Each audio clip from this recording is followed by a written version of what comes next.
Everyone, it's 7 p.m. on May 24th. This is the Stow Board of Selectmen meeting for May 24th. I'll call the meeting to order, and I will begin the meeting as is traditional with public input. We have a good crowd here. Surely someone has some input. No one. All right. Thank you. Surely the chair has comments. The chair may have a few comments. I do want to comment that this Monday, of course, is Memorial Day. And Stow will hold its annual Memorial Day Parade at 2 p.m. The parade will form, for those of us lucky enough to be in the parade, in the Center School parking lot at about 1:45, and the march to Brookside Cemetery will begin promptly at 2. State Rep Kate Hogan will speak at the War Memorial at Randall Library. The wreath-laying ceremonies will be held at both Brookside and the War Memorial. All veterans, including active duty and reserve personnel from Stow and surrounding communities, are urged to participate by marching in the parade. And also invited to march are, of course, the Selectmen, the Boy and Girl Scouts, the Civil Air Patrol, the Center School first graders, who, with the help of the Stow Garden Club, have been growing flowers for this occasion. Transportation from Center School will be provided for veterans unable to walk the parade route. Music is provided by the Neshoba Regional High School Marching Band. They always do a fine job. And the Stow Minutemen. The Stow Fire Department is providing the color guard. For those of you unable to attend, we ask that you observe the National Moment of Remembrance at 3 p.m. on Monday, May 30th. Thank you in advance for your participation as we remember our fallen veterans from all wars. And that comes from Jeff Lance and Tom Zavorsky, the Stow Veterans Graves Committee. I also want to remark upon a very successful Spring Fest last, I guess, 2 weekends ago. And I want to thank the organizing committee and everyone who helped them. Our new organizing committee of Maureen Trunfrio, Heather Shagnon, Samantha Altieri, and Sarah Salamone. Thank you very much. Thank you, Maureen, for everything that you did. And a lot of thanks to our former committee heads, Deb Woods, Karen Kelleher, who helped out tremendously and helped pass the torch. And we do look forward to another successful Spring Fest next year. With that, I want to go to our first official agenda item. I thought the duck drop was especially successful. Oh, I'm very sorry. I did, yes. Mentioning it. And a very successful duck drop. Again, did you get scared of the heights? No. No, okay. Tom had to do some close measuring on the ground. Yep. 2 ducks, 1 inch apart. Tell you, that's a tight group from the 200 feet, I'll tell you. Yeah. That close one eye, though. Very well done. Well, they actually did bounce onto it, Bill. Oh, they did? You didn't actually hit it. They bounced onto it. We don't have to elaborate, yeah. All right, we'll save some time later on in the meeting to discuss this in detail. I think the main part of our meeting tonight is a joint boards meeting with several boards concerning 2 parcels of land proposed to be coming out of Chapter 61. We gave notice to certain boards in town. I want to read the list of boards that we invited to this meeting tonight. If you're here on behalf of one of these boards, please say here and your name, just so we know for the record who is here. The Open Space Committee. Dan Antle here. Thank you. And the Assessors. Here, Crystal Box. Thank you. Board of Health. Planning Board. Here, Jesse Stedman. Thanks, Jesse. Conservation Commission. Here, Kathy Sparrow. Agriculture Committee. And the Affordable Housing Trust. Okay. All right, thank you. So the first parcel is a parcel, I think its street address is 305 Boxboro Road, but I could easily be wrong about that. It is a parcel currently owned by Minuteman Airport, I believe, and it is coming out of Chapter 61B. And I want to turn first to the seller, Mr. McPherson, who I see in the audience, ask him if there's anything he wants to add before I seek comment from any of the boards that may have comment. Thank you, Mr. Chairman. Welcome, The property Mr. McPherson. is owned by Minuteman Realty Corporation. It's somewhere between 218 and 302 Boxboro Road. As the property owner, I have only casual interest in whether the town exercises its right or waives its right of first refusal in this matter, since I get the same amount of money either way. However, as a taxpayer and a citizen, I'm strongly opposed to the town considering it for public purchase. Age-restricted housing is a great tax generator and requires very few services. My estimate is that it'll generate $475,000 worth of extra tax revenue a year. Meanwhile, the open space and conservation attributes of the property are being protected with conservation restrictions and easements, so the town will get most of what it wants, tax revenue and open space. Thank you. Thank you, Don. As everyone probably gleaned, it's being proposed to be sold for an active adult neighborhood. Purchase price is $2.25 thousand. Let me open it up to the board. I'm sorry, million. Sorry. We'll take I'll buy that. Yeah. That would definitely be something to take advantage of. I'll open it up to the assembled boards for any comment on this. Don, I believe this has been before us before. It has, yeah. Twice? It's almost exactly as presented last time in terms of the plan, but there was a slight modification and it's requiring a new filing. But it's, Right. for all intents and purposes, it's the same property. Any comment from the boards that are in attendance? Any comment from my colleagues on the Board of Selectmen? Mr. Burke. Thank you, Mr. Chair. We appreciate your public spiritedness and your willingness to work with our council to get a proper notice of intent before the board. I think that this matter's been vetted sufficiently. I'm only wondering whether we need to exercise the option tonight or allow citizen input to percolate up for a couple of weeks. Well, if I could respond to that, but I'd be happy to have Maureen or Bill. We're on a relatively tight time frame if anybody had interest. I forget the exact deadline by which we'd have to have a town August meeting. 12th. August 12th, thank you, Mr. Burke. And the process that the selectmen developed years ago is at this stage, after a preliminary evaluation's been done, after an opportunity for town boards to have input, to make a decision whether to explore it further. So I think our decision tonight is whether to explore it further if there's any interest. There is a public hearing required as the process proceeds, so public input is built into this structurally. This is about whether to proceed to that point or not. Right. And the policy, at this moment, we're following the policy that's prescribed. I see that there. I wasn't sure if that satisfied all the public input requirement, but from what I can see, of course, I'd be happy to listen to my colleagues on the board here tonight. I'm ready to greenlight it for the next step in the procedure. Even if there's no expression of interest by a board? Correct me if I'm wrong. If there's no express interest in the board, we still have to have a public hearing, don't we? I don't think so, no. So the point at this stage is if there's no expression by any of the boards that have had an opportunity to take a look at it, then a vote to waive the right of first refusal would be appropriate. If there is an expression of interest, it doesn't have to be that detailed. It would be sent on for further evaluation, and then we would have a public hearing. Okay, then that's what I was originally getting at. I think that this has been sufficiently vetted. I don't, unless I hear something from my colleagues tonight, I don't see why we shouldn't exercise the right of, exercise our waiver on the right of first refusal. My only question was whether or not my colleagues on the board wanted to put this for a final vote on a subsequent meeting, of course, before August 12th, so that members of our community who have just heard about it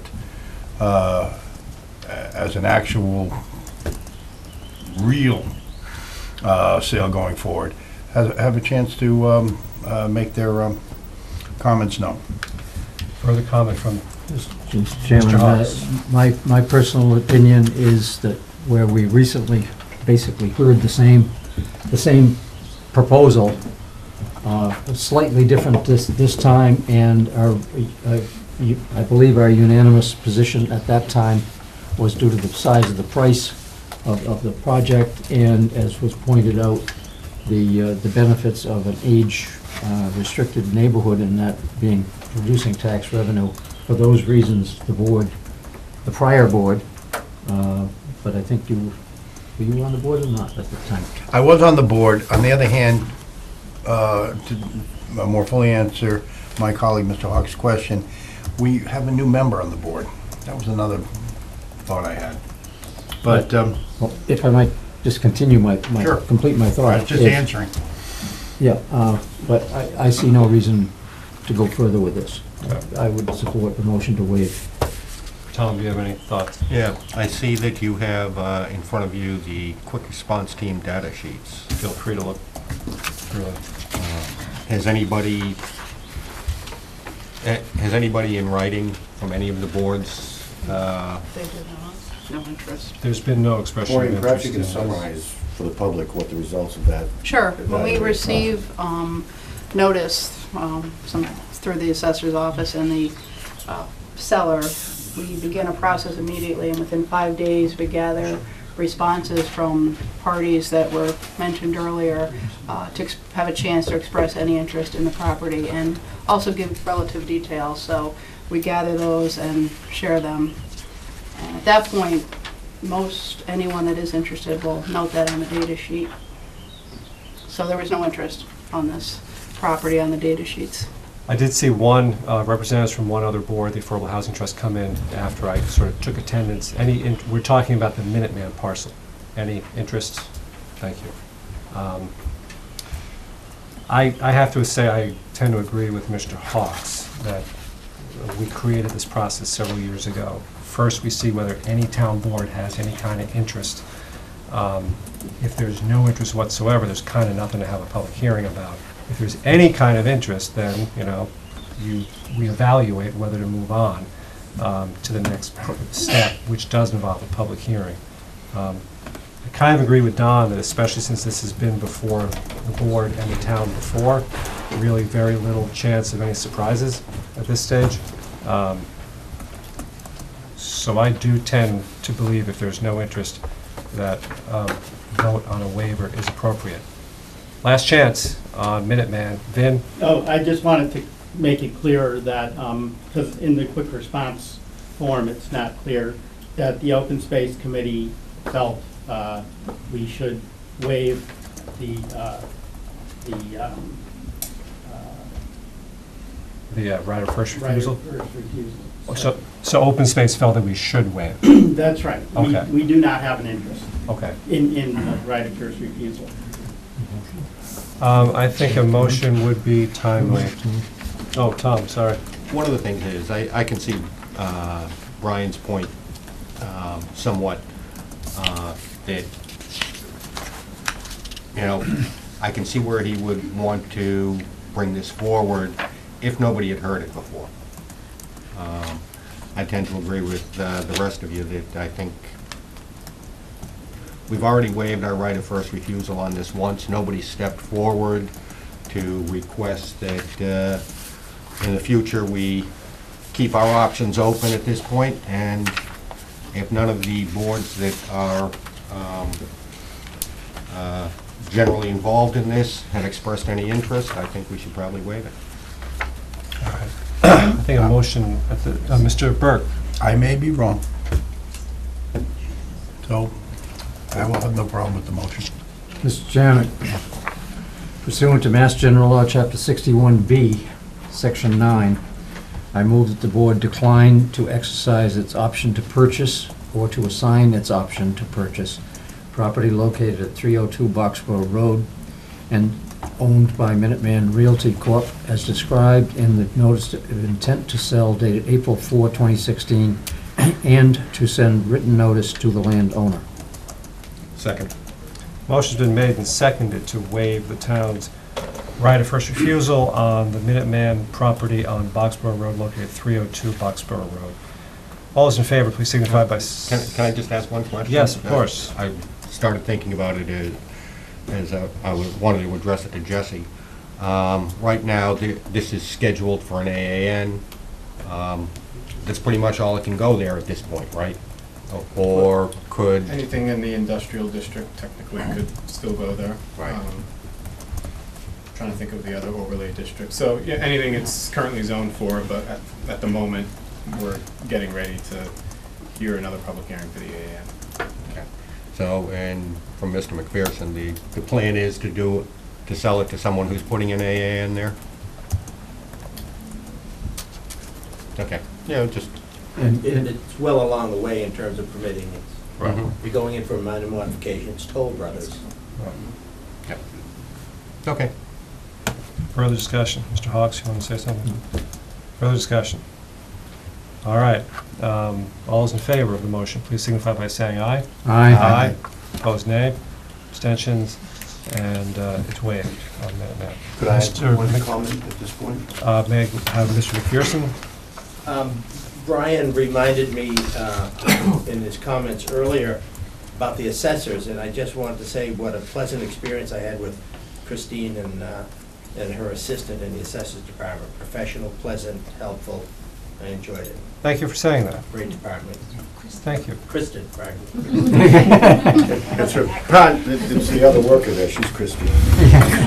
If you were saying something nasty... Lois and Louise was bad enough. Bill? Barbara, Yes. so you could prepare the notice that, yes, got I it. wrote myself a note. Good. We're all set. Okay, thank you. And now the next property is located at 241 Boxboro Road. This is coming out of Chapter 61A. And I want to say that the deadline for town action on this is August 19th, And 12th, so we're gonna sort of go with the 12th, if that'll work. for August both parcels. 12th. This is a parcel commonly referred to as Lot 3, slightly more than 4 acres. Purchase price of, my memory says $140,000. Could you describe the location, Jim? Lot 3, 140. The location is, I believe, on the, I guess I would call it east side of Boxboro Road. I think part of the way up the hill. If that makes sense to anybody. Is there anyone here representing the sellers, the Messenger and Winkler party? I'm Susan Winkler. Susan Winkler. Nice to meet you. Anything you'd like to add to the materials that we have here, Ms. Winkler? No, but just to clarify a little bit, the property is, there are two different pieces. There's Lot 3, which is just a lot, and that was for $140,000. And then there is 241 Boxboro Road, which is a house, a barn, and then additional land. And the additional land on 241 is also subject to a PMS for $40,000. That house and barn are one, and then the land at 40, if that makes sense. Yes, and we have a map that Okay. kind of approximates that. So actually, what is under consideration, as Ms. Winkler has clarified, is Lot 3, $140,000, slightly more than 4 acres, and a portion of Lot, what I have here, 1A, which is about also slightly more than 4 acres, $40,000. And that's what's known as 241 Boxboro Road when you look at on the registry. Because that's where the house is. That's where the house is. Right. Did I get the location right? Yes, East side? you did. on And the way it's up right hill. across from From Mr. 302. McPherson's property. Right. In fact, I think the driveways touch, or would touch. Did that conclude your remarks, Ms. Winkler? Oh, yes, I just. Thank you. Comment from the assembled boards, expressions of interest, ideas. I'll go with Ms. Farah. If I could just jump in, because I believe it's on the front of the meeting. So I, just on behalf of the Conservation Commission, and I think I can probably speak a little bit for them for open space. we've had conversations with the seller going back now 6-8 months, I think, looking at her desire to see whether it might be possible to conserve the property. It is adjacent to sort of a large complex of protected land that's Flag Hill and Heath End, and conservation restrictions associated with that. And I think sort of the bottom line of all of those conversations was feeling like we supported her desire to see the land go into conservation.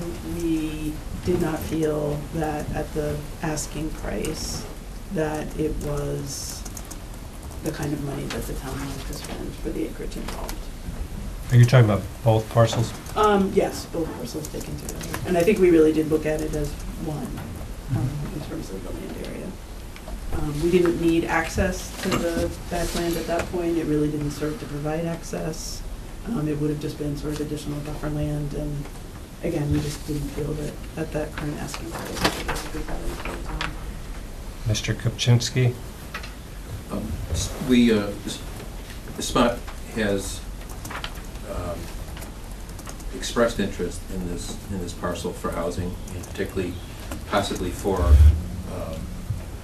some sort of planned conservation development, so we could achieve both goals, where we could have some housing and also there was a certain amount of land that would be remain open, that would be adjacent to the currently conserved land. Is SMAHT, to the extent SMAHT has interest, is it interested in just Lot 3, or is it interested in Lot 3 and the It would have portion? to be both. It would have to be both. Okay. And the reason being that the Lot 3 is questionable because of ledge and such. It's questionable whether we could have, whether we can find space to do septic and well. And it seems like the back piece is more likely from the topography. It may be more likely to those things on that parcel. So we could. Mr. Hawks? Thank you. As I look at the total of this, it's about 8 acres. That's not subject for planned conservation parcel. Is that correct, Mr. Stedman? Yeah, I think Mike means kind of more of planned conservation Cluster. development in a way that you could cluster and have some You'd open have to be space. quick. But it wouldn't be Not under the our- RESA yeah, one. it wouldn't be under our bylaw. Okay. Right. All right, but do you have any basic ideas as, I know this is very preliminary, but something that you might share with us and the other boards that might be some idea of what you might envision for that property? For me, Could you Leonardo. identify yourself, please? Leonardo Arre, I'm the housing consultant for SMAHT. Thank you. I've been working with them for a while and look at different parcels. Yeah, we don't know exactly what you can fit there yet. What we do know is that Lot 3, after you take away some setbacks and all that, there's probably about 460 feet by 150 feet where you can physically probably put 4 units, 2 duplexes or 3 duplexes, still in a moderate size footprint, maybe 30 feet distance between the buildings. That's how much we know to this point. So what we know is, there is capacity to put a couple of structures there. We don't know yet how would you engineer the site in terms of water and septic. Leonardo, if you said this already, I apologize. About how many units do you think you can fit? 4, 6, but that's a guess. There's 3 And- duplexes. And why do you need Lot 1A for septic, potentially? If Or there water. is issues with the ledge, perhaps those infrastructure could be there.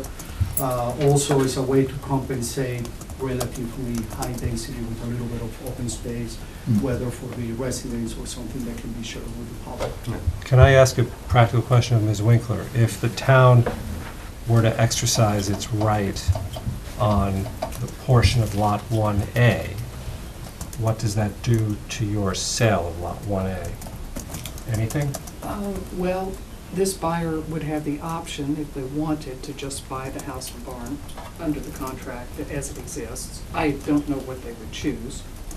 And if the town exercised its right, we would need to get, from my conversations with Kristen, a A&R and, right, Jesse, is that, did I use the right word?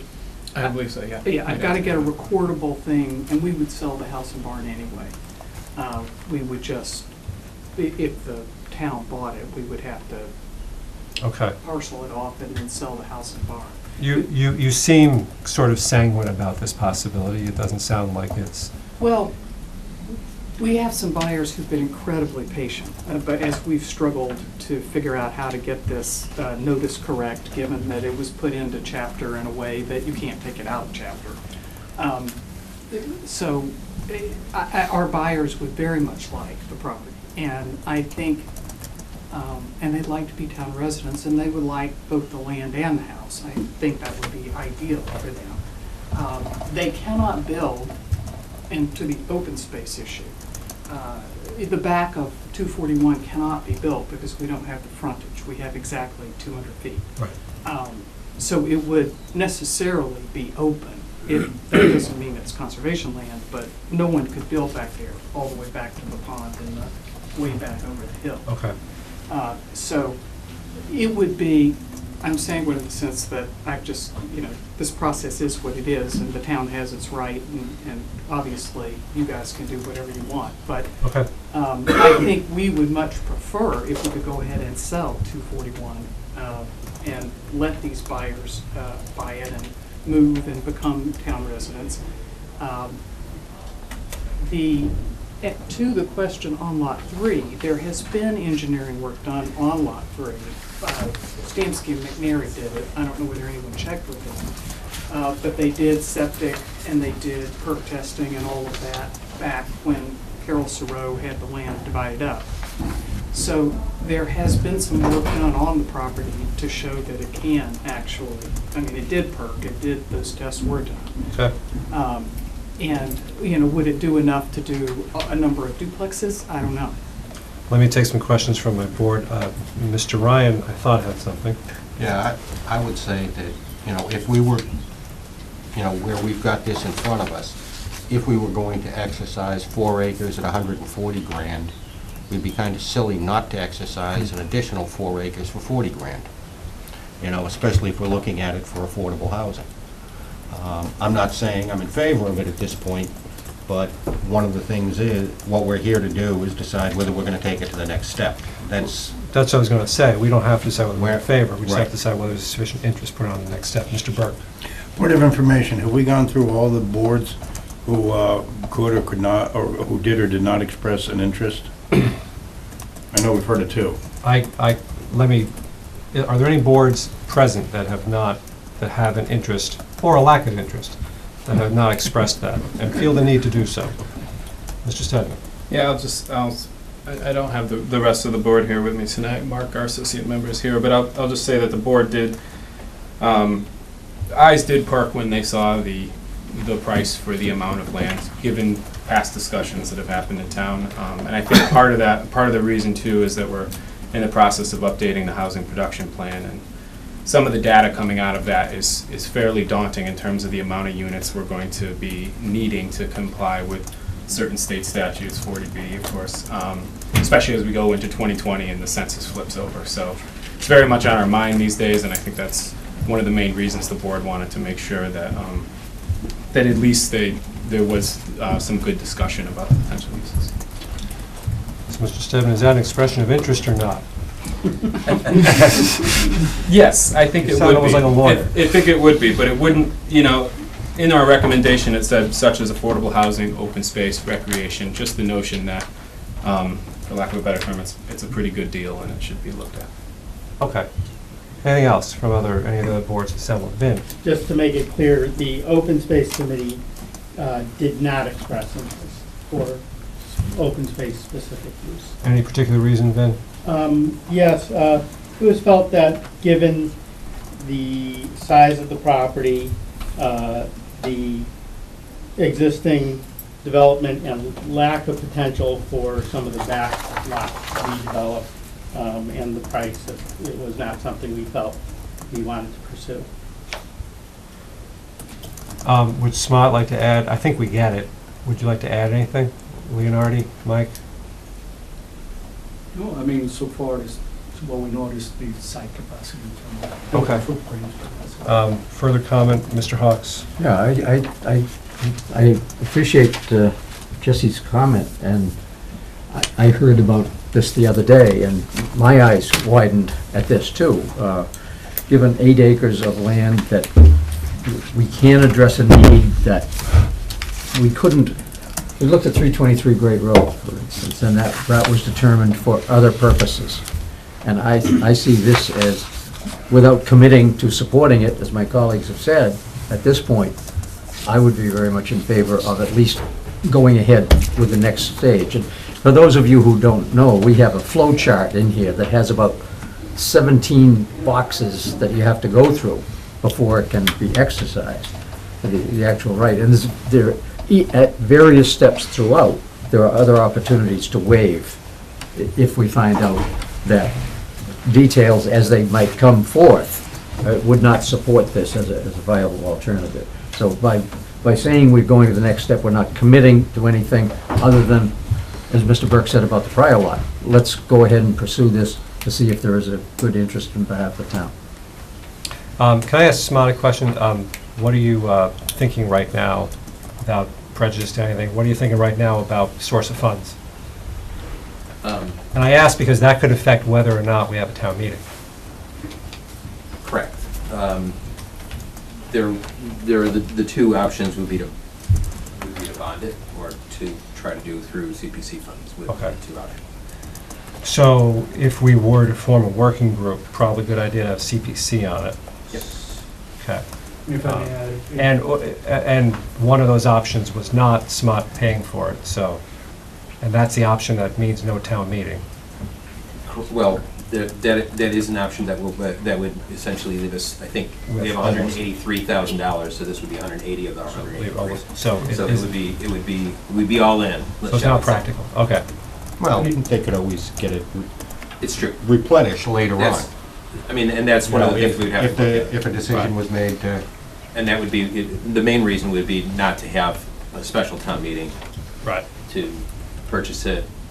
All to be worked out, I think, in All a working those group. details. Leonardi? And you would like to keep in mind, there is not only the acquisition cost for the land, but there's probably gonna be needed Yes. some subsidy for infrastructure to make the project more attractive to a developer. I actually meant to ask about that, and you'd presumably be looking to CPC or bonding for that as well. Right, okay.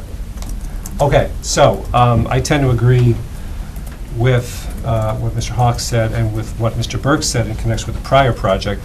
I agree with in connection with this one. I think the only thing that could have caused me not to agree with that, and I'm not even sure this is a good consideration on it, is if this nice lady said it was going to skunk her whole deal, I probably would not have As the been. buyer, Yeah, may I? Yes, that was. it will okay. skunk the deal. Okay, let's hear The that. Please offer was identify accept- yourself. Patrick Holmes, currently of Weston, hopefully of 241 Boxboro Road.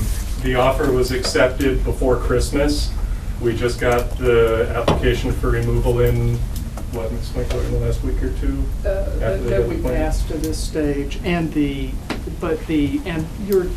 deadline on where we are now with them is June 13th. June 13th, so we So- have 2 weeks to close, and So Ms. Winkler said that there is the option of just buying the house and the barn, I think. There's we an were option. very interested in the land. We have no plans to develop.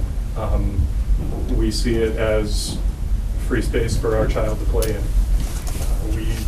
We aren't going to subdivide and put anything else back there or whatever other options homeowners have. So if the deal craters, then if I understand correctly, Barbara obviously would know, I think we start over on the house and the 241 section. In other words, if we have another deal, if we go back on the market and get another deal, we have to come back to you with a new deal. I'm not sure I understand the question. The My question- understanding of 241 in this process is that the removal right now and the right of first refusal is pursuant to a purchase and sale agreement on the property in question. So as of June 13th, there will no longer be a purchase and sale agreement binding the property in question. So my understanding, just as a citizen who did some Googling, is that this process would have to start over. Because the PNS would expire. It expires and we have to go back on the market to find another buyer. Mr. Burke? It would also seem to me, from what I'm hearing from the buyer and the seller, is that if the PNS expired, it would be their intention to redraft it so as only to include land not subject to the right of first refusal. We're hoping to purchase the entire 5.5 acres. I understand.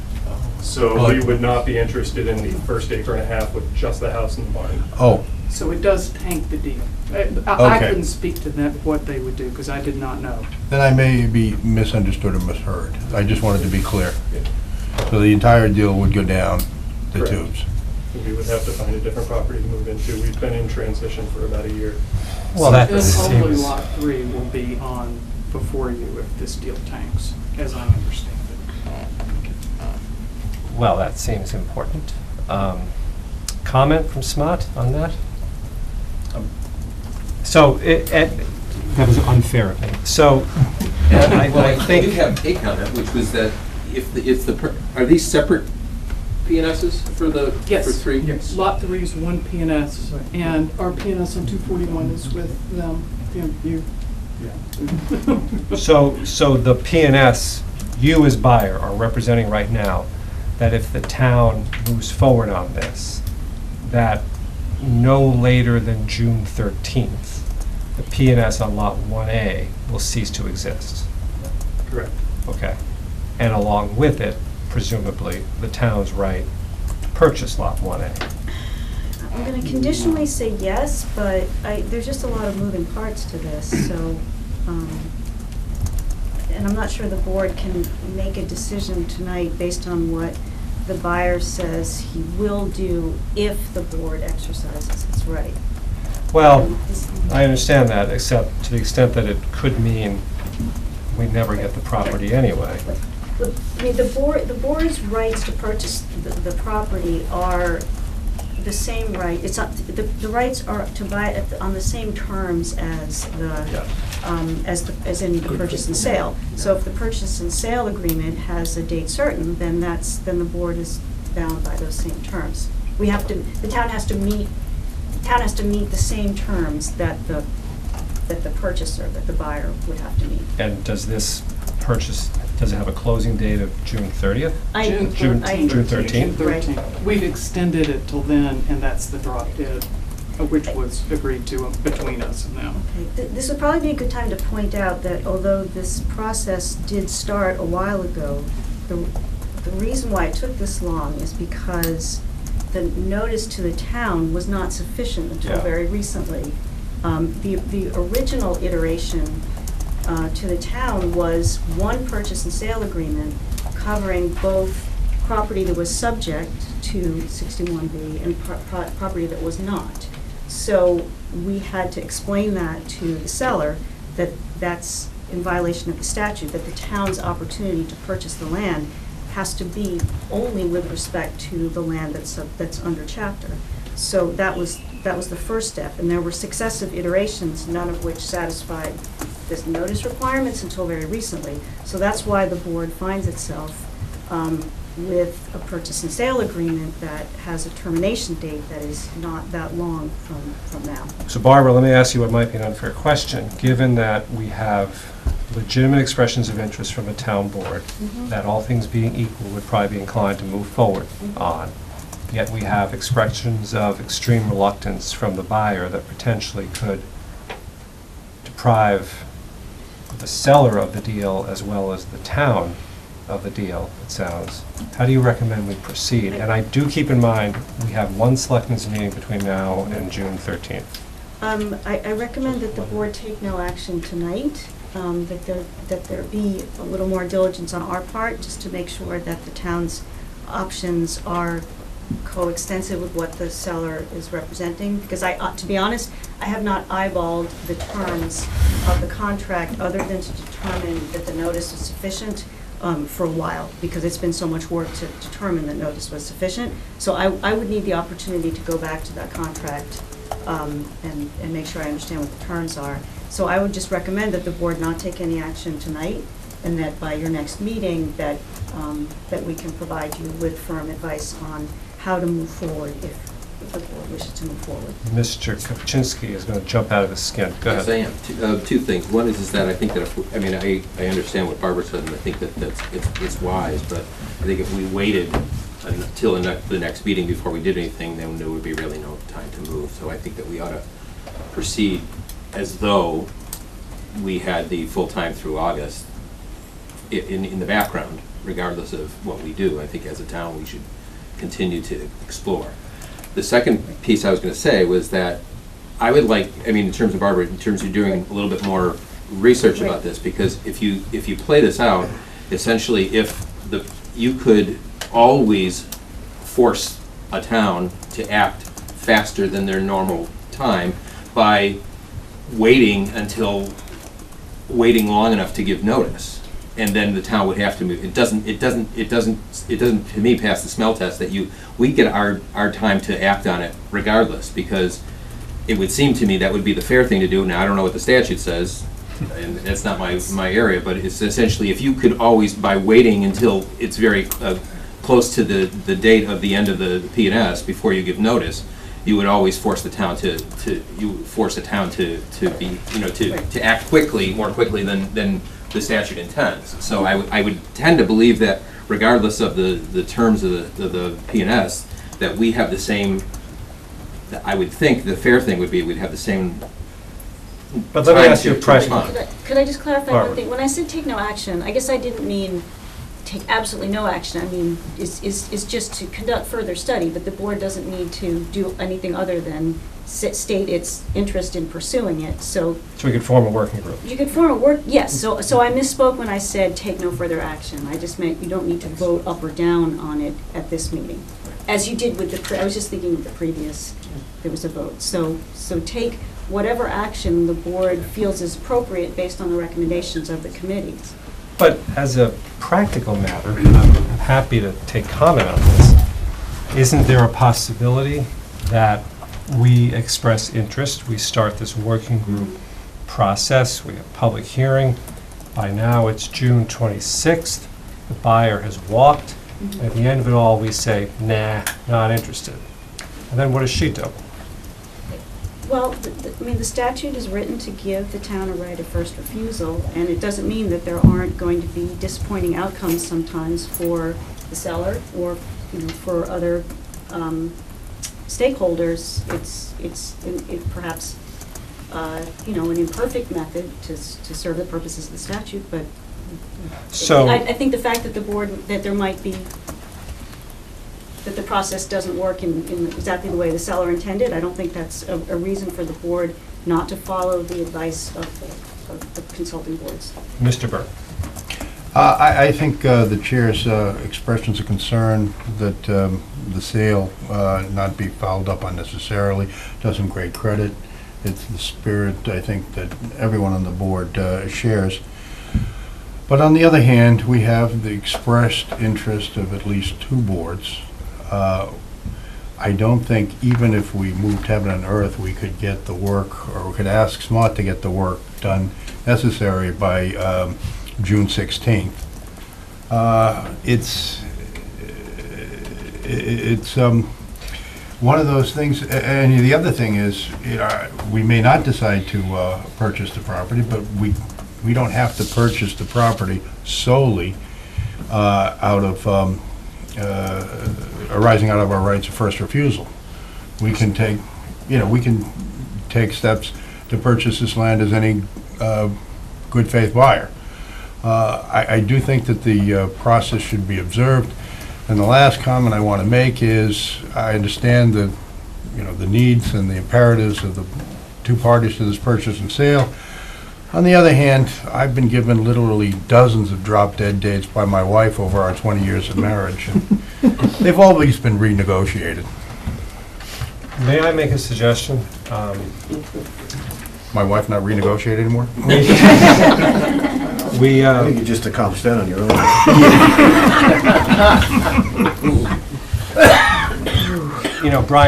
Brian's right, of course. We have a fairly as solid as it could be at this stage, expression of interest from the Affordable Housing Trust, and a general expression of interest from the planning board, it's enough to move forward with a working group and at least look into it. We do have a meeting on June 8th. Would it make sense to put this back on the agenda on June 8th? And between now and then, ask SMAHT and the CPC to get together, probably in this working group with the town administrator, and flesh out as much as they possibly can between now and June 8th, how realistic this is. That would entail SMAHT coming up with some good faith estimates of land purchase and development costs, and CPC giving some indication of whether or not they'd be willing to fund to that level. Then, if there appears to be no interest, or this has dissipated by then, they at least have a running chance of keeping their deal where it is. Is that fair? I would add, just with regard to process, the board is unable to take a vote on whether, on the matter of exercising the right without the public hearing having been held first. So you could try to do all in one evening, I suppose, but that public hearing is going to have to be scheduled. Or you wait.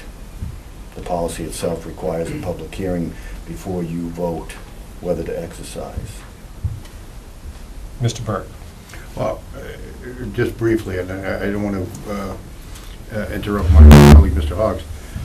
I think the chair's comment on making his suggestion, or the way he framed his suggestion, so as they do as much as possible, should be well taken. I don't think SMART or the planning board should be under the gun to make a firm decision by June 6th, but if you come up between now and then and say, hey, this is a no-go, Right. that would be nice to hear. If that's what I'm hearing from the chair, I support. That's what I'm hearing. That's what I'm trying to say. If you reduce the provisions of the policy to its simplest forms, there's two primary purposes of the working group that I'm to chair. One is whether the site is suitable for its intended use. Suitable is a broad term, but there are measurements by which you can define that, and a funding source or sources.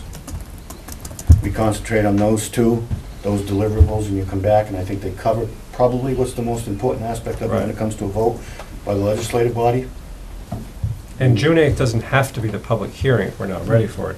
I would just want it on the agenda so that if you all come back and you say, this just isn't going to work, it's on the agenda so we can vote the waiver at that point. Yes, you can waive your right at any time. You can't Right. vote to exercise without the public hearing, that's all. I didn't want you to forget that important piece. Mr. Hawks? I feel somewhat of a disadvantage having moved from that chair to this, because now I'm flanked by two distinguished members of the bar and addressing a third with some limitations on my knowledge. I'm looking at this nice color chart here, which folks in the audience don't have advantage of. This is Lot 3, and the other parcel is 1A. If I might, Mike, is your interest contingent on acquiring both parcels? Our interest is in both parcels. I can't say what it's, whether it's contingent on. But I'll ask a very non-lawyerly question. If we didn't have all these constraints here tonight, and we could just wave a magic wand and say, well, let's let the buyer and seller do their thing on this parcel, and we end up with this one, would you still be interested, even at this very preliminary stage? We need to do more homework. Okay, so I think what... We can't answer that. Okay, but I think what Mr. Salvi's suggestion is maybe a couple of late nights and some sharp pencils, and would still, I guess, preserve... Look at the contingencies. Yeah, look at the contingencies. That's Because it fair. may very well be, when you actually stand on the land and you look at some numbers, you might come back 2 weeks from now and say, on second thought, no, we don't want to do it, then the deal can proceed. Right, Is that... absolutely. And that would be our, I mean, we'll try to do that as, you know.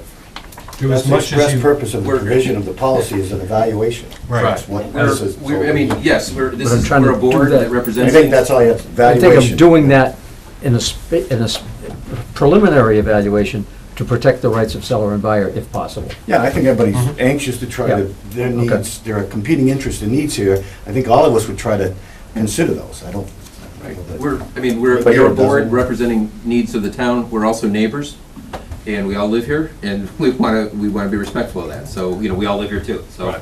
So I need to move this discussion along. I'm going to let Mr. Ryan make a comment, then I'm going to give Ms. Winkler the last comment. I think we've got to take it to the next step, exactly what you've proposed. We've got boards in town that are interested in it, and that's the whole idea of this process. To consider anything other, we'd be remiss in our duties. So I think we should, as council suggests, either essentially take no action or say what we really want to do is take it to the next step. But what I'm hearing is we defer that action till our next meeting, and we still have that option. The proposal is to move to the next step, but revisit it on June 8th. Right. SMAHT and CPC and the working group having done as much as they possibly Okay. can, All right. keeping in mind that this means something to real people. Speaking of whom, Ms. Winkler. I'm going to throw out an idea that I've not had a chance to talk to the buyer about, but has occurred to me looking at the map. And it depends on what you all find when you do your work, and I'm playing off your comment, Mr. Hawks. It seems to me that the Lot 1A is a very long, skinny lot. And it may be, I'm not going to speak for the buyer, but the buyer might be interested in part of it, and yet the way back where you were talking about maybe wanting to put a well or septic might not matter so much because it's way off down the hill, 400 feet in the back. So depending on the work, maybe there's a way we could all find something that would work. The way I'm interpreting that is that the seller or the buyer ought to be part of this working group. Well, you won't find me necessarily restricting participation. Yeah, it's a creative suggestion, and the buyer was at least nodding receptively, so. We would entertain the idea depending So- on how much was left. So I really do want to kind of move this along. I think we kind of want to do, let's, The only thing I was going to say, Jim, is, and maybe Barbara can weigh in on this, is that if the lot changes and the terms change, is it a different offer? Well- And do we have to start over again? It's an interesting question. I should point out that what's referred to as Lot 1A is actually not a separate lot. It is a portion of 241, which is a residential lot. So there was a survey done, and I think you might have a copy of that plan, just showing the area of that lot that is the subject of the purchase and sale agreement. If that's renegotiated, where that line would be on the existing lot, I think, I wouldn't say you have to start the whole process over again. I think we would have to go through the formality of informing the board, informing the town what the new area was. I won't call it a lot yet, because it's not a lot, but that notice would be quite easily satisfied. Okay. Mr. Chair, may I ask the town council a quick question? Mr. Burke, and then I really would like to move on. I understand, I just want to, has this been subdivided? No, it is not. It's So it not wouldn't a even be lot. possible to sell the 1.5 acres without some kind of subdivision approved by the town It's- authorities? Okay, that's all. Thank you, I That was- appreciate your patience. That was good. Barbara has a Thank seat you. at my table as well. Yes, I was just going to say. Just in case So, anyone asks, I'll throw that out there for you. so I will entertain a motion. Mr. Chairman, pursuant to Mass General Law, Chapter 61A, Section 14, I move the board to continue to consider exercising its option to purchase or to assign its option to purchase property located at 241 Boxboro Road and owned by Susan G. Winkler and Frederick P. Messenger as described in the notice of intent to sell dated January 15, 2016, and to send written notice to the landowner. Second. And further discussion. I'll just say, in connection with that, we don't need to have in the motion that it will be on the next agenda. You can take my word for that, Maureen. Let's put it on the next agenda. So there it is.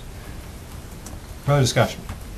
Seeing none, all those in favor, please signify by saying aye. Aye. Aye. Opposed, nay. Abstentions? That's it. Ms. Winkler, do you have one last Who thing? would we contact to connect in with the possible of doing something creative? Well, I don't, whether it's creative or not as an offer is probably the mind of the holder, but my feeling is this, I'm not stuck on protocol. I'll let you know tonight that you can be represented, council will, clearly SMART, I think, Capital Planning Committee and Finance, because they would measure up at both at a town meeting, they have to give a recommendation, the CPC, and me to start. Anybody else that, my feeling or any sense of those who are on this working group, they should be involved, we'll get them actively involved. You don't need a letter from me, okay? I'm telling you, let's get started. You can, each of you can do much on your own. I mean, again, we have two responsibilities as I see it, and that's sufficient enough to come to this board, for them to make an informed decision, and I think more importantly, to have information that's important to the legislative body if we have to go there to get an approval, okay? Suitability for the use of the site and funding. All the rest of it, we can fill in the blanks. We'll work on an as-needed basis, but just to get started, assume tonight that you're part of the team and you can start creating, okay? Thank you. Thank you. Thank you. Thanks. Thanks. Thanks, members of all the various boards that took time to come here tonight. Yes, thank you, Mr. Chairman Emeritus, for that reminder.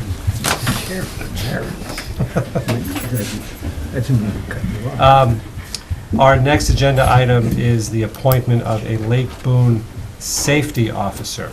And I am not exactly sure who we are talking to about this. Probably the town administrator. I'm guessing the police chief.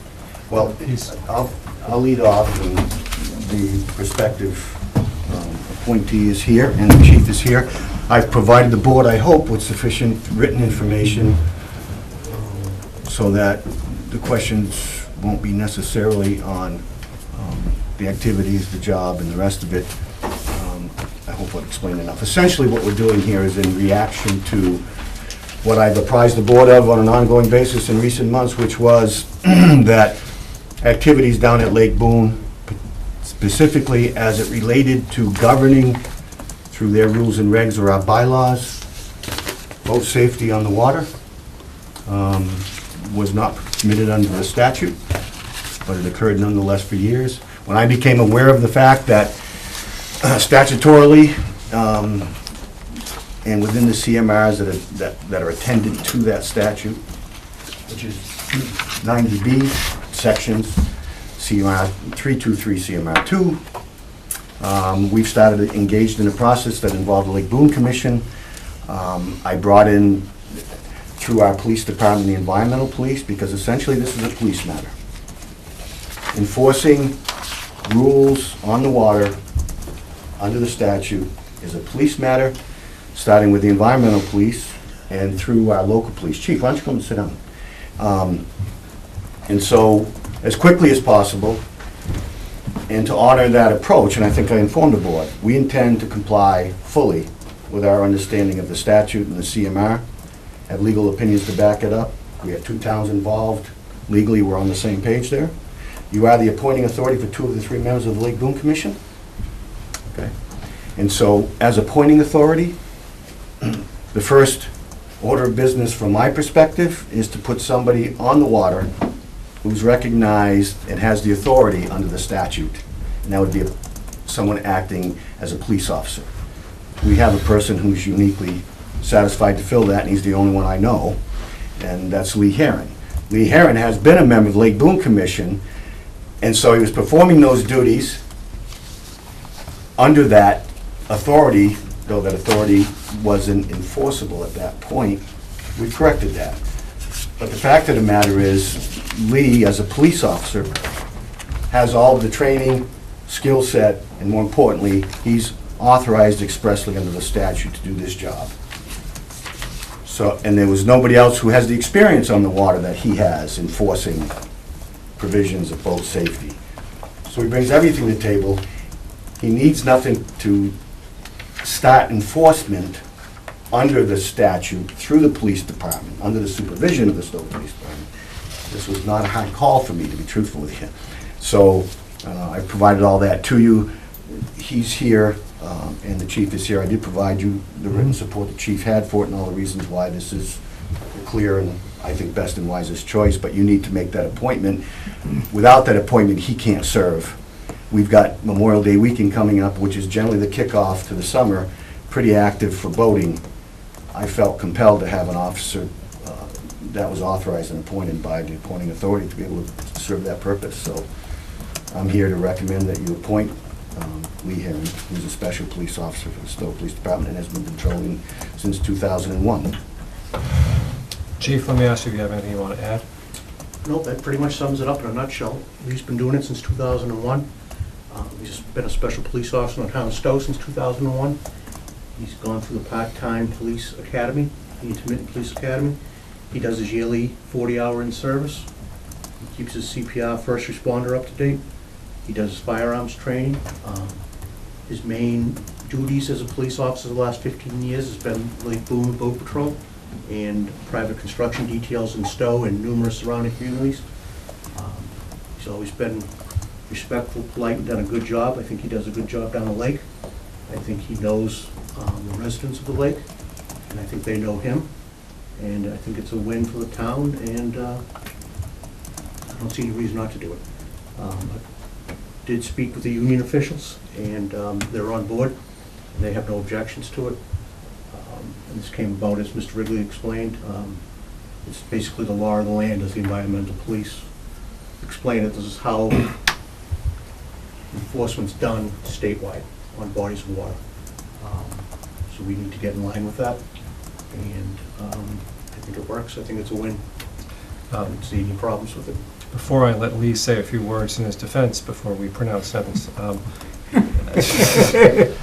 I thought I saw in your letter you're going to do a couple of things. I think I saw this. You're going to train some other officers as kind of backup. We have we've always worked as we have a town of Stow police boat. Right. And we put it in the lake for the summer. The full-time police officers have used it sparingly over the years, mainly as a backup to Lee and a few other people, and the Lake Boon Commission, and mainly staffed it with full-time police officers around major holidays, Memorial Day, 4th of July, Labor Day, the Lake Boon Carnival, special events. But we basically use as the full-time police departments kind of work as a backup in emergency situations. We'll go down there and respond. Is the police boat seaworthy right now? Yes, or- it is. Okay. It's currently in the parking lot of the police station. We're having the environmental police department is holding a 8-hour class at the police station tomorrow for all full-time members and part-time officers that do road work. Great. I assume Lee will be using the police boat and the Lake Boon boat. or not? We were discussing that, and that was still up in the air. Primarily, it'll be the police boat. The police boat is currently, and I use the word, rigged up for that purpose, again, for police enforcement. And it's just been given a go-through, and it's there and available. The fact of the matter is, it is our boat, we pay for it. I hope to have longer term some discussions about why we have multiple boats and we pay for them, so, but, look, this is to get us through the first year. Sure. This is a work in progress. I've covered as many approaches as I can to it. It's not perfect, and we'll get at some of the longer term things. But to get us going Memorial Day, I think it makes sense. Police boat. If we're gonna have a Stow police member patrolling Lake Boon this summer, I think it makes sense, if feasible, to have them in a Stow Police Department boat. That seems to make sense. Although I Which is assume. marked and has blue lights and sirens and safety equipment, Right. police radios, etc. I assume if he's occasionally in the Lake Boon boat, his enforcement authority is exactly the same. People should pay attention to him exactly Yes. the same, no matter what boat he's in. Absolutely. Again, Mr. Ridley's gonna work out the logistics on the multiple boat use. And with this plan, we're gonna have Lee report directly to Sergeant Solis, who's been very involved in this process the last 6 or 8 months. And they're gonna have regular updates and meetings and scheduling. We're gonna keep the Lake Boon Commission involved in it as far as scheduling and when they think Lee should be down there for special events. And so we're gonna try to keep all parties involved in this process. the Lake Boon Commission authorized by special legislation to set rules and regs and enforce them. So from my perspective, we talked about it.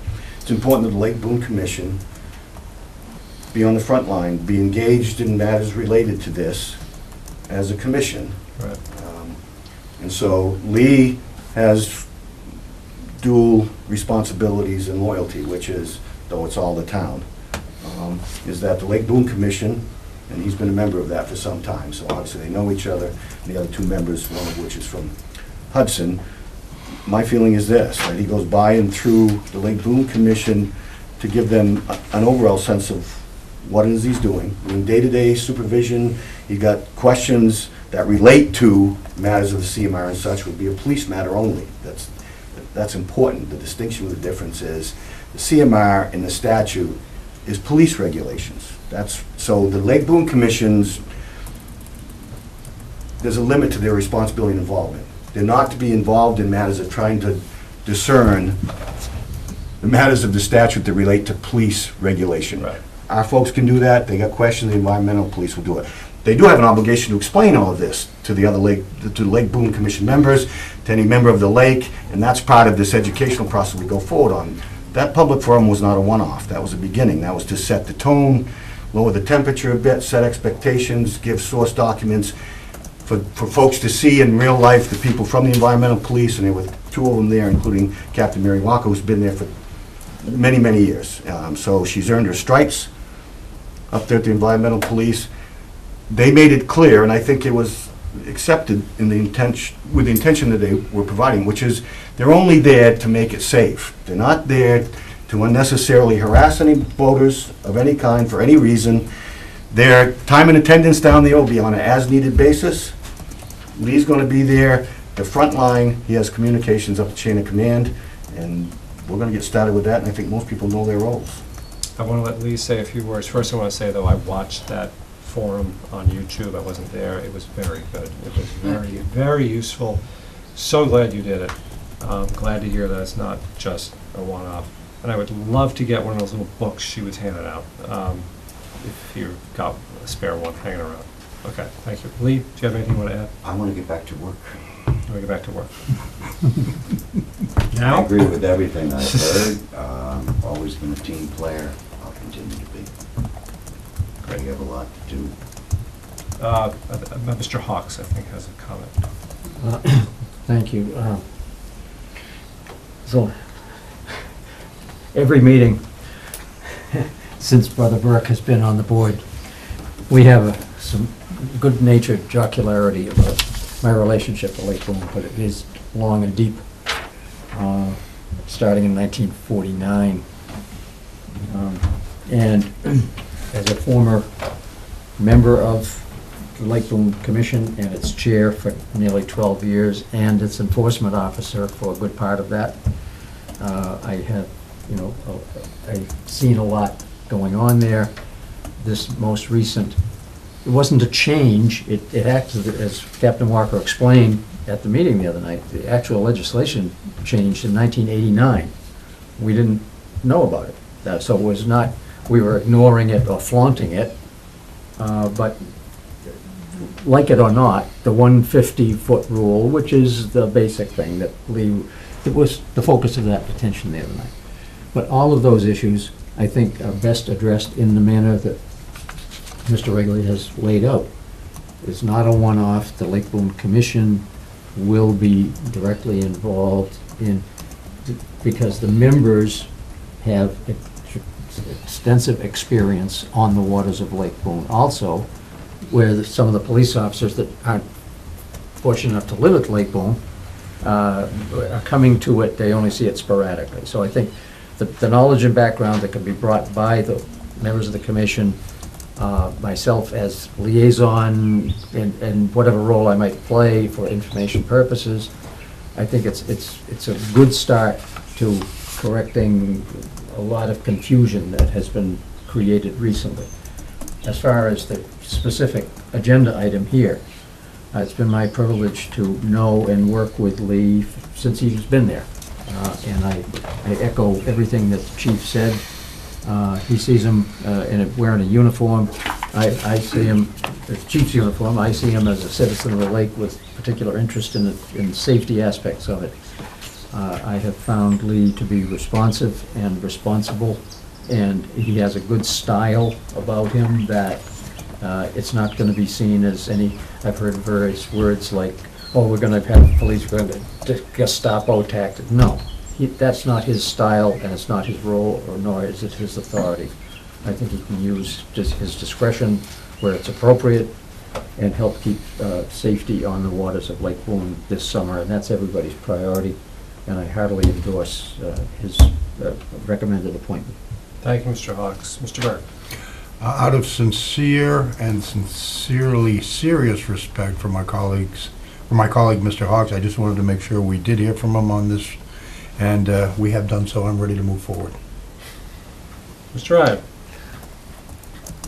Say one thing, I've known Lee for a long time, I think he'll do a great job down there.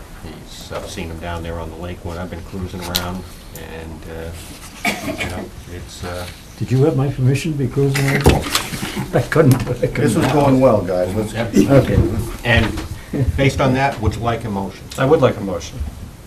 On the recommendation of the police chief and the town administrator, I move to appoint Special Police Officer Lee Heron as the Lake Boone Safety Patrol Officer, with the appointment to run concurrent with his annual appointment as a Special Police Officer. Second. Motion been made and seconded to appoint Special Police Officer Lee Heron as Lake Boone Safety Patrol Officer. Any further discussion? I would only go. My only other discussion we have another member of the Lake Boone Commission here. Teresa, do you Teresa, want to have add anything? anything that you would like to add? Well, I was going to wait till after this just to say something about the boat, but I'm very thrilled that Lee is still going to be the patrol officer on the lake. He's done a great job. He's been very fair, and I like his style. And he's been an asset to our board for years, and I think he's an asset to the town to have on the lake. What did you want to add about the boat? Because I'll... Oh, just that I noticed in the police log that someone called the police over last week to go tow a boat that was stuck in the first basin. And the whole point of having the Lake Boone Commission boat is to do those sort of things so the police aren't bothered. They're supposed to be helping with the safety. All the other issues are things that the Lake Boone Commission, we as board members, can still help the residents with. And even as far as, once we get things straightened out and get our regulations officially approved by the town or legislature, or however we have to make it work, obviously we're not gonna be patrolling, but we are certainly able to enforce our bylaw and remind residents that they need to withhold our bylaw, otherwise the police will give them a ticket. And I'm very thrilled that we will be working together with the police on this. It actually makes my life a lot easier where I'm not someone doing the enforcement. So I'm hoping that we get to keep our boat and not have it seized. I've heard some words floating around. I heard the word seized, and I don't like that word. Part of the reason So why I'm hoping that we keep our boat and we keep the two boats on the lake, because also you need a backup, because we don't know, boats break down like crazy. It's nice to have two boats on the water. Thank you. No one in a position of responsibility ever used that word or had it expressed I don't to know imply. who So said it. anyway, a lot of rumors going on. I'm just Well, I telling you, don't like on the that, face of yeah. it, that seizure is not something any of us envision. All right. Okay. Did you have We'll work another- out details about multiple use of boats and all the rest of it. Before we take a vote, did you have another Well, comment? it sounded as though the appointment was concurrent with his annual appointment, which is not, we need him effective now. It says So if we need to run amend that concurrent- motion. To run concurrent, it means it's now going to, He's under appointment as a special police officer now. Yeah, I know, but this is an assignment specific to patrolling Lake Boone. I think... He's being assigned, he's giving, my intention here is that he gets an expressed assignment by a vote of the appointing authority on Lake Boone, which is the patrol officer. He is a special police officer. Oh. And you know what I'm saying?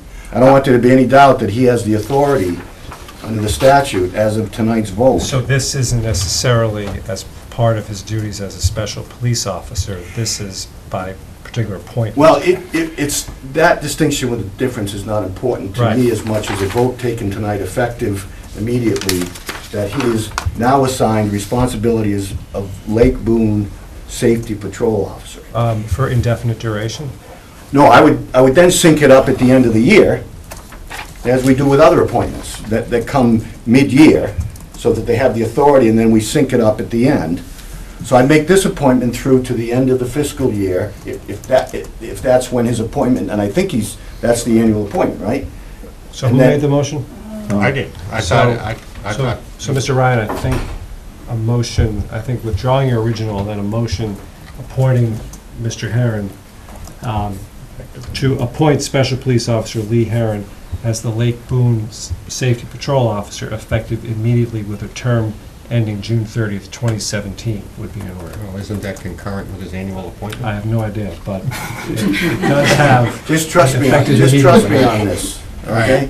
All right. It's not much more work for you, I'll, just, you know, I'll, If Mr. Ryan revises his motion accordingly, I will revise my second. all right. And you can just say, I withdraw my motion. I would and- withdraw my previous motion, and I will start again, and hopefully I'll get it right this time.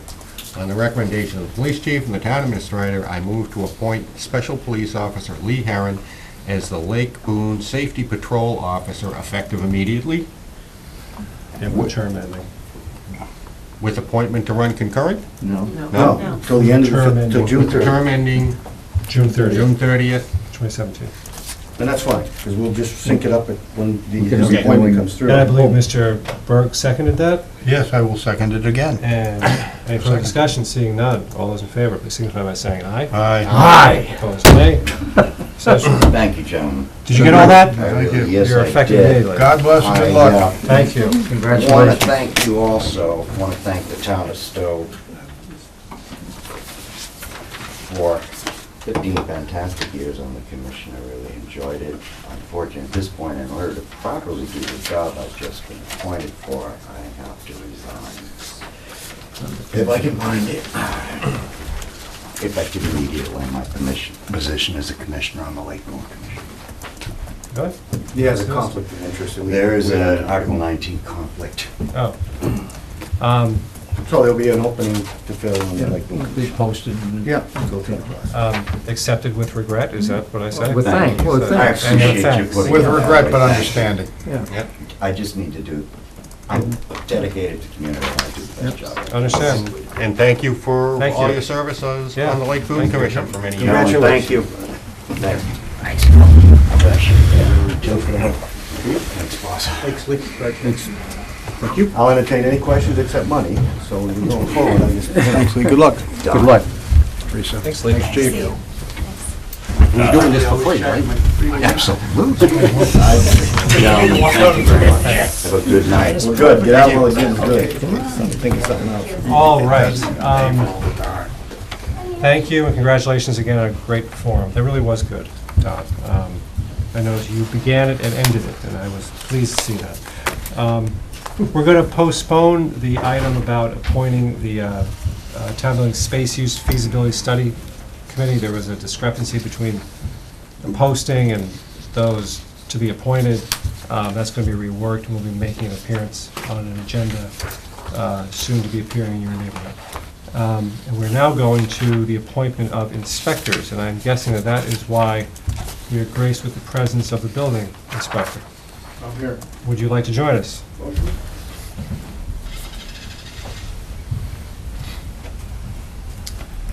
Good to see you, Craig. Good evening. You're welcome to join us up here at the big table. Oh, yeah. The big boys say, yeah. I wouldn't get too close to it. Yeah, I know. Yeah, you notice the police sat way over there. Yeah, I know. Yeah. There's a reason for that. He has a weapon, I don't know. So you want to just describe, it looks like same appointments, one small change, right? One small change, Eric, our plumbing inspector, who decided to go to become our deputy plumbing inspector, is the only change here. Everyone else is continuing on, that has been with us for some time now.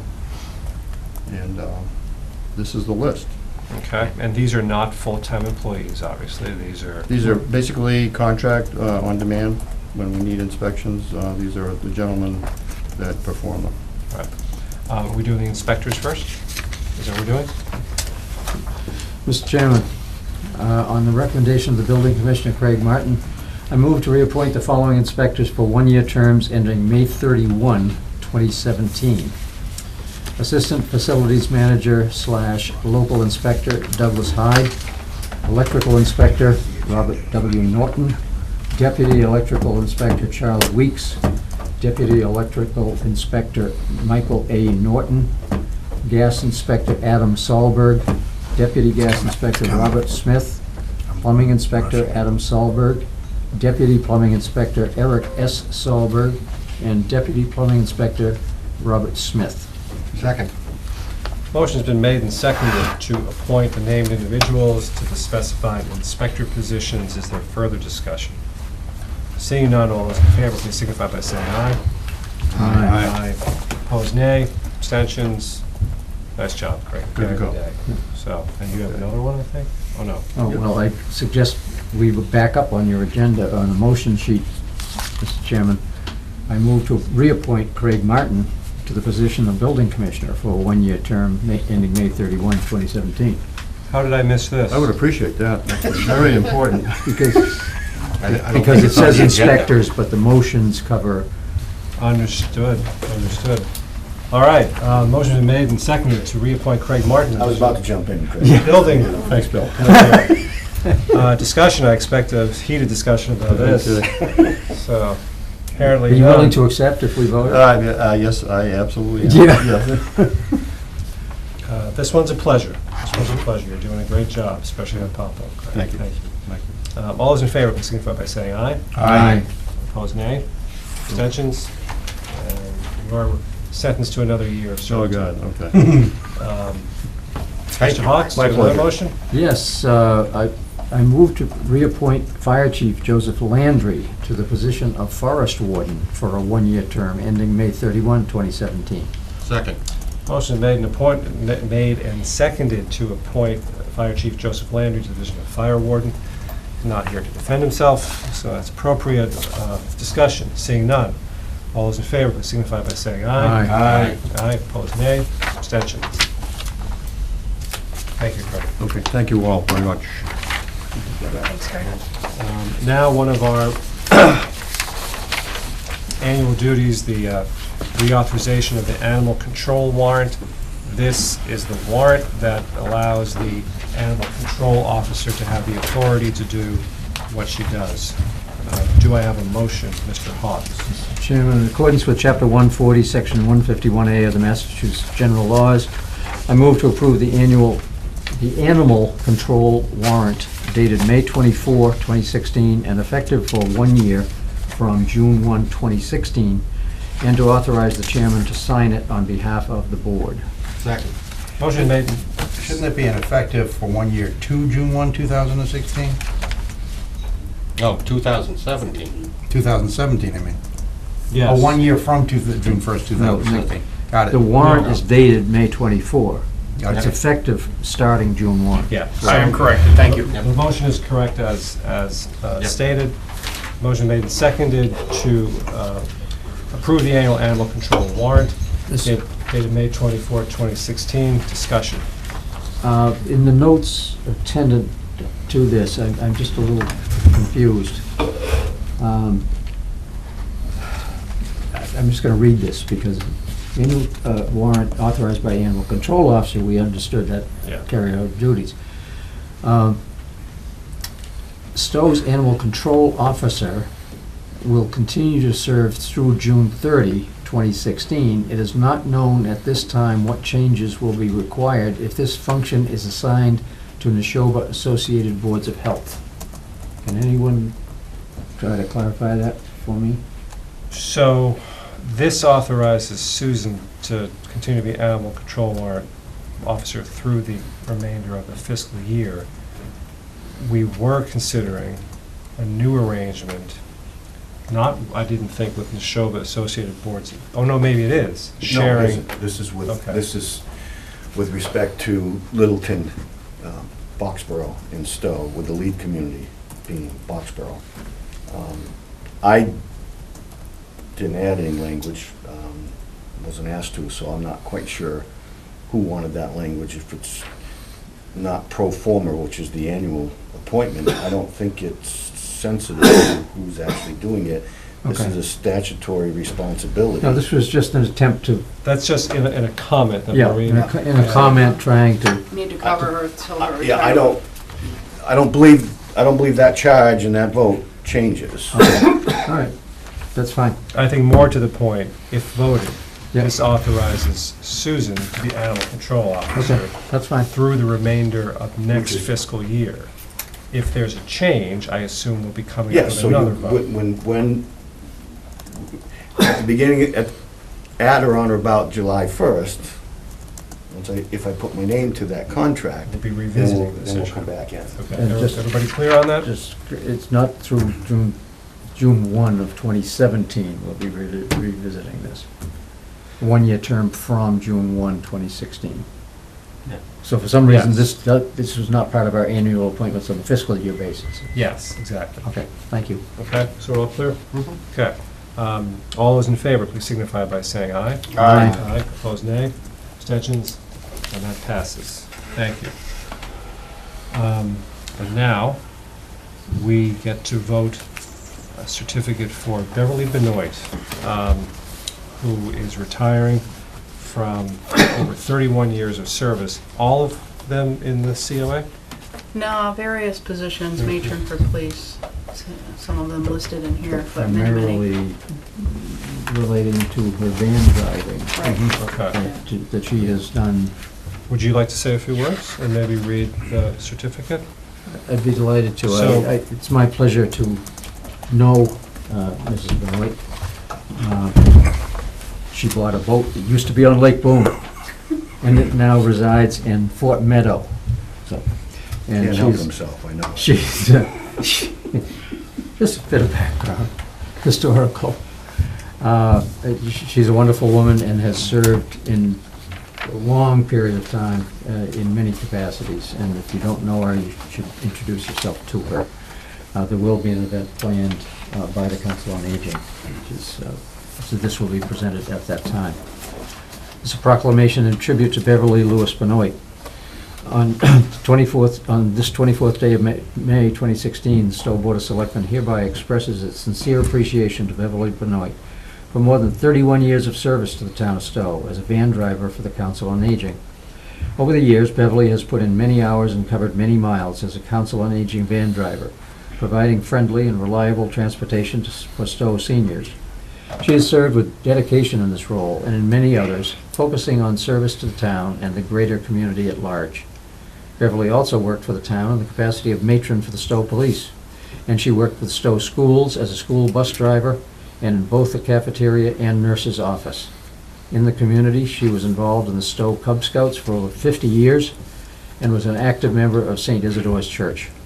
At one time, she and her husband ran the Central Garage, located at the corner of Great Road and Gleasonville Road. The Board of Selectmen takes this opportunity to commend Beverly for her dedication and contributions to Stow and to wish her much joy in retirement with her children, grandchildren, and great-grandchildren. Second. So actually, there was, I need a motion to issue a proclamation in As the read. form as read. Is there such a motion? There is a motion to issue a proclamation in the form that was read. And do I have a Second. Okay. I just want to comment, those are all the kinds of jobs that make a community a community. What a great career. Yep. Discussion, seeing none. All those in favor, please signify by saying aye. Aye. Aye. Opposed, nay. Honor and silence. Mr. Hawks, I assume you'll be there at the party? I'm out of town that day. All right. I'm out of state that You'll day. have to, So I hope somebody can cover. 3 PM on a Tuesday is difficult for some of us, but we'll, Maureen, we'll discuss it and we'll come up with somebody. I would very much like to be able to. Brian? And then Ingeborg's name is on there, but I guess she can't sign it since she wasn't here tonight. I think she can say. I think the democracy will not crumble Okay. if Ingeborg Can you signs. see if you can? Unless she objects to it. Even if she Strongly. objects, she lost it. And next, we have the town administrator, the results of the town administrator's negotiations with the selected architect for the Randall Library Historic Building Restoration Project. Bill? Yes. So, MKA, I'll call him Inc. Wendell, I don't know if he was one of the partners that interviewed. Yeah. He and I have been involved in negotiations for a few weeks now. Got off to a slow start, but we caught up, and at this point, what I would ask, as I typically do, is that all the pro forma things are done. We're set on scope of services. I've tied payment to deliverables. We have $50,000 available to us for this process. $25,000, which had been, and in both cases it's CPC money, $25,000 had been appropriated, like 2 years ago now, at an annual, for that purpose. There was a small amount expended from the original $25,000 by the library director, not necessarily pursuant to this process here. So we had 23 and change. It was my concern going into town meeting that may not have enough to do everything we need, as I viewed the scope of services and the design services that I thought we needed. So we asked for another 25, which was awarded CPC money again, so I started off with 50. I also threw in the HVAC. As you remember, a capital improvement project was awarded a year ago last annual in the amount of $75,000, where we agreed that we needed to, because of poor air quality in the lower level, that resulted directly from the fact that they designed and built the duct system to the HVAC in the slab, below grade, water infiltrated. You can understand how physics works and biology, and so we had an independent study of the air quality come in, because the director was suffering some sinus issues and other things, and so the result of that study told us several things. One was all of the carpeting there had to be cleaned more frequently, but also we needed to abandon that ductwork, which we are, this process, that $75K. But rather than procure through a separate measure, I thought if we threw it in here, we'd procurement once, but we set up, and this is part of the slow start.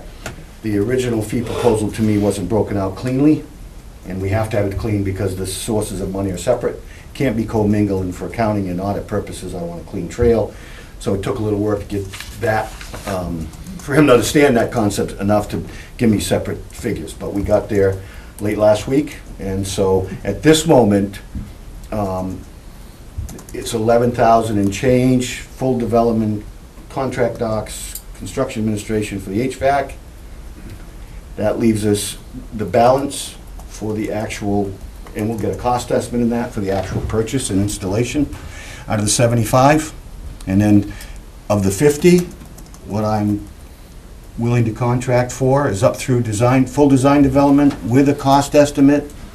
So preliminary, schematic, all the way through design development, but not including contract docs, at 33 and change. So that leaves me 16 and change to see what I can get for contract docs. But if we can't get them all, what we'll have is an accurate enough project cost estimate to go to town meeting, because our approach always is design first. You can't possibly accurately estimate construction costs if you haven't designed it yet. So whatever balance we might need for construction documents, but we'll have full design development from which we can get an accurate construction cost. I'll use the 16, and if we need a little extra, that will be built into the construction part of it and construction supervision that would go with it. So we can get there from here, get complete design, get a cost estimate, go back to town meeting and look for construction costs on the project. So I'm tight, it's a good proposal, and if you were to authorize me to execute those contracts, I'll do so by the end of the week. I see Mary Ann Sharon, the chair of the library building trustees, of the library trustees. Anything you want to add, Mary Ann? No, we're looking forward to this. And we're thrilled that the HVAC is being included in this as Yeah. well. Would you care for a motion? I would care for a motion. I move to authorize the town administrator to execute a contract with MKA Inc. for design services for the Randall Library Building Restoration Project. Second. Motion made and seconded to authorize the town administrator to enter into a contract with MKA Inc. for the Randall Library Building Restoration Project. I just want to say, I'm on the building committee for that. They're a good group, a lot of historic experience, and I'm looking forward to seeing what they can do. Further discussion? Seeing none, all those in favor, please signify by saying aye. Aye. Opposed, nay. Abstentions? And the ayes have it. Great.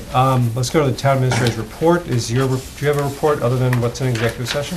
I have a small piece, a partial piece. The rest will be expounded upon or not in executive session. But with respect to Bob Collins' 3 annual events, public events, he has an upcoming one for Father's Day. If you recall, last fall on the October event, we went through the process, somewhat agonizing process of identifying, defining whether an entertainment license was required or not, and then the question of whether he was permittable, given the planning board decision. And what we compromised on, and the instructions given to me by the board, was to go off and execute a memorandum of agreement that would accomplish essentially the primary purpose of an entertainment license, which is public safety related matters. We did negotiate, I executed that. It involved direct communications between Collins Foundation and our public safety folks. We had 8 or 9 bullets, which were straightforward with regard to detail, insurance policies, in pro forma. And I intend to do the same thing this year unless there was, technically I don't think anything's changed, so that's, I think, the approach that you voted and I pursued, I would do again unless there was some objection. Because Father's Day is coming up, last year, as you know, time was compressed, we didn't have much time. We did the best we could, but I think I sealed the deal 2 days before the event, So we do have some time now. I've been in communications with Mr. Collins and a member of his staff, and it's a small cut and paste on and that's what we'll talk about in executive session, a small cut and paste on what we did last year. Bill talked to me about this. I really couldn't see how to do differently. But I wanted him to make sure he informed everybody, So this doesn't require a vote, it's just you're informing us without objection, you'll be... I intend to go forward with this unless Yep. someone raises... I'm good with it. That's fine, then. I have no disagreement, but I tell you, when this event goes forward, we're gonna have people descending on us like angry hornets. Well, I'm taking vacation, I don't know what you guys do. I don't have a problem. I don't have a cell phone either. What do you mean we, Bill? Well, I'm gonna leave your cell phone number there, right? I might have a slightly different take on that, because public safety being the controlling factor, the facts of this event are not much of any different. Nothing has changed substantially that would affect. This is the same thing that the folks that were concerned a lot about the operation down there, if they were comfortable with it, but they're used to it. They saw this exact The plan. ones that were upset didn't understand and appreciate it, going to be the same ones that will feel the same way now. Yeah. The other ones who understood that we're doing the best we can under the circumstances, and it's public safety that is primarily the driver on the entertainment license, as it is in our agreement. Yeah, in fact, we're getting as much as we would get irrespective of the source of the authority for it. I do not disagree with either of you gentlemen. I'm just saying that the question has been raised and will be raised is whether a special permit issued by this board is going to be necessary. So, And that's not going to go away. and in that connection, I think we need an update sometime soon on the efforts that we're making to come up with a policy on entertainment licenses in general.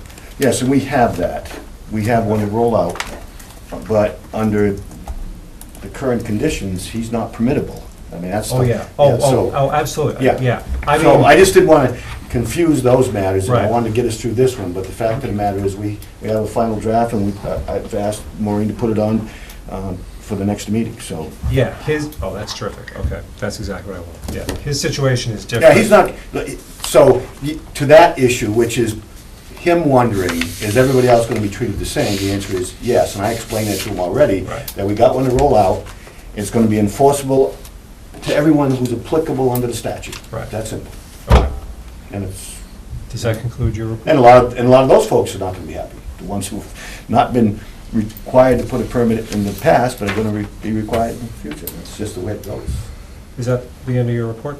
Okay. We're up to liaison reports, and I want to remind my brethren here, we have a healthy executive session ahead of us, so keep that in mind when giving your reports. I'll start with Mr. Burke. Well, with that prefacing, I'm just going to shut the heck up. I want to go clean my desk up, by the way, so we can sit down. I appreciate you taking the hint. No, do you have anything that you want to share?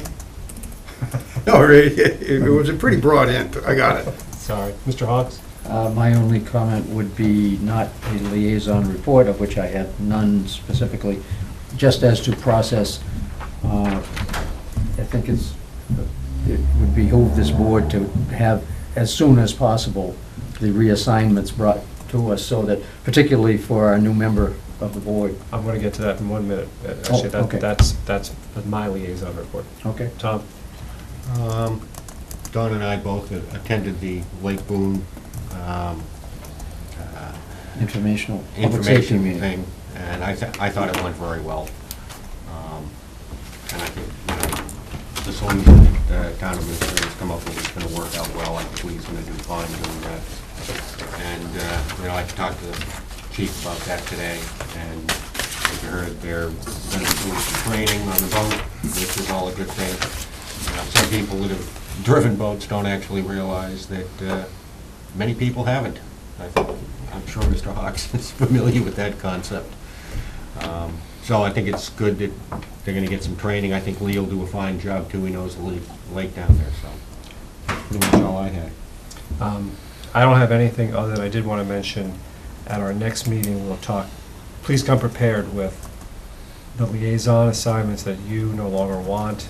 If there's something that someone else is doing, it'd be a great idea if you spoke to that selectman about it, and we can do some horse trading. I have no intention of forcing someone to do something that they don't want to do. I don't think I have that authority. I also want to have a more general discussion about the role of the liaison. I think it's changed over the time that at least I've been on the board. I want to make sure, frankly, that I'm on the same page as everyone else. And I think it would be good for Ingeborg, I think it would be good for all of us to talk about what being a liaison, as opposed to being a member of a committee, means. And it'd be good for Ingeborg to hear that. That will be on our agenda for June 8th. With that, we are going to go into, I need a motion to go into executive session. Mr. Chairman, I move to go into executive session pursuant to Mass General Law, Chapter 30A, Section 21A3, for the purpose of discussing strategy with respect to collective bargaining and for discussing strategy with respect to litigation and to adjourn thereafter. Do I have a second? Roll call. Motion's been made, motion's been made and seconded to go into executive session to discuss collective bargaining agreement and strategy with respect to litigation. We will not be returning to open session, and this requires a roll call vote. I'll start on my right. Mr. Ryan? Aye. Mr. Hawks? Aye. Mr. Burke? Aye. And the chair votes aye. We're in executive session.